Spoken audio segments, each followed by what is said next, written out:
Furukawa Electric. They're making electric cables. They are used everywhere, from cars to planes to construction sites. Demand is up. They are also being used in the reconstruction of the quake-struck area. But over the last month, they've been struggling to get hold of a crucial ingredient: power. Cable manufacturing requires continuous electricity, so rolling blackouts affect us badly. That's why we increased the number of our employees who work at night, because we were told that there are no power flows at night.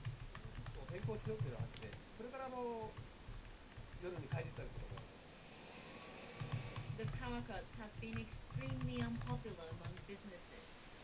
Now, electricity provider Tokyo Electric has decided to end the blackouts. Instead, the government is asking major power users, like factories, to cut their heat consumption by a quarter. Without these cuts, demand for electricity could outstrip depleted supplies by the summer. Masao Yoshida is the president of Furukawa Electric. He's also the chairman of the Japanese Electric Wire and Cable Makers Association. Good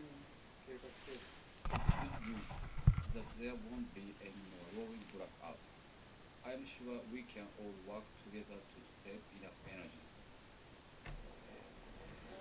The ongoing power shortage is affecting every aspect of Japanese life. Every year, Tokyo holds a Hanami party to celebrate the start of spring. Usually, these cherry blossoms would be brightly lit, but this year they're in darkness. Tomorrow, Japan's baseball season starts, but floodlit night games are cancelled. Another energy-saving measure. But Japan's period of mourning is coming to an end. Jishiku is giving way to the spirit of all Japan. People coming together to help rebuild the Tohoku area. And if the price is a change in lifestyle or business practices, it's a price Japanese households and firms are willing to pay.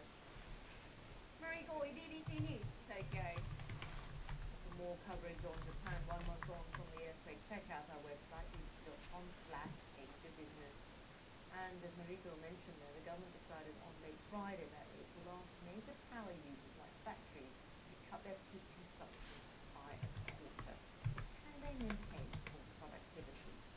We'll put that question to the country's prime minister.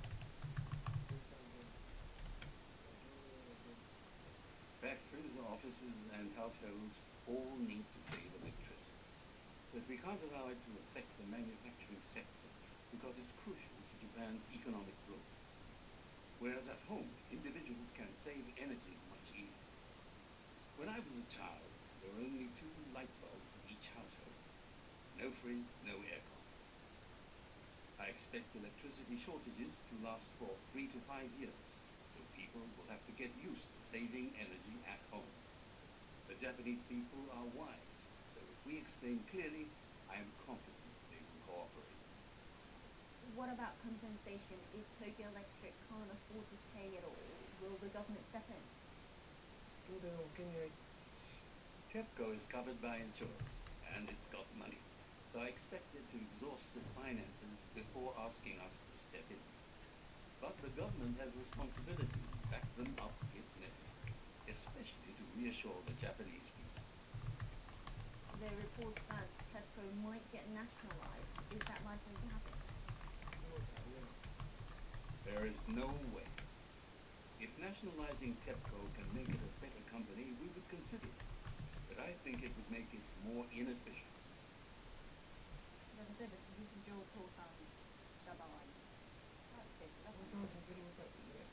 No, we won't let it go bankrupt. So will Japan be reconsidering its reliance on nuclear energy? Nuclear power remains an important source of energy. This disaster won't change that. Whether we plan to rely on it less, I think we should not have the debate until things settle down and people regain their calmness. So how does the government plan to fund the reconstruction? There are 3 ways to raise money. One would be to use part of the current budget existing expenditure. Alternatively, we We might need to review the tax system to pay for the reconstruction. And the third is to issue more public debt. But I wouldn't allow the Bank of Japan to underwrite the debts directly. We haven't ruled out any of these options. Still, if we were to issue more debts, we have to be transparent on how we can repay them. You mentioned about possibly raising taxes. Which one are we talking about? Corporate income or sales?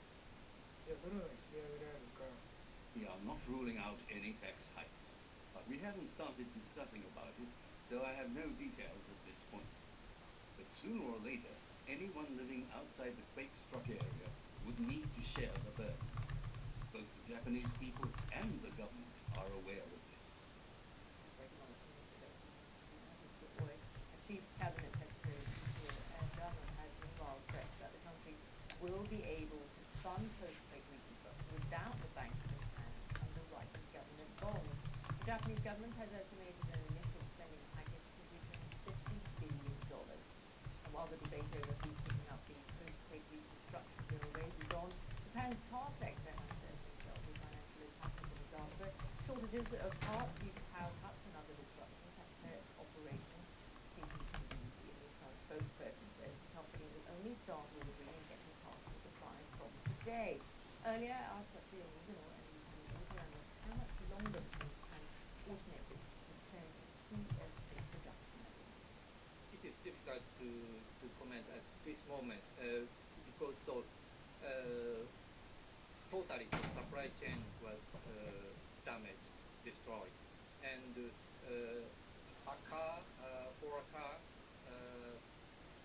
maker needs around 20,000 to 30,000 parts, and some can be substituted by other components or other production facilities, but some key components cannot be taken place by other components. We know that Nissan has come off somewhat better than Toyota in this crisis. It's got more production overseas, for instance. So is it ultimately better off? Yes,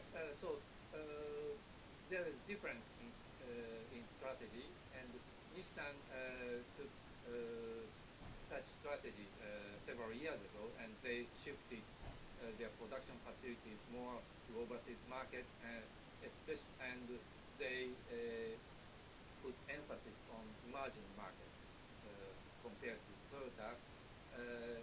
The difference in strategy taken several years ago has now proved, and this fiscal year ended March 2011.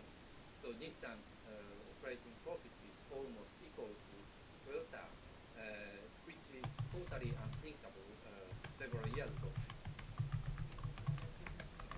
Meanwhile, China's reported its first quarterly trade deficit in 7 years, posted a deficit of $1 billion during the January to March period. The country imported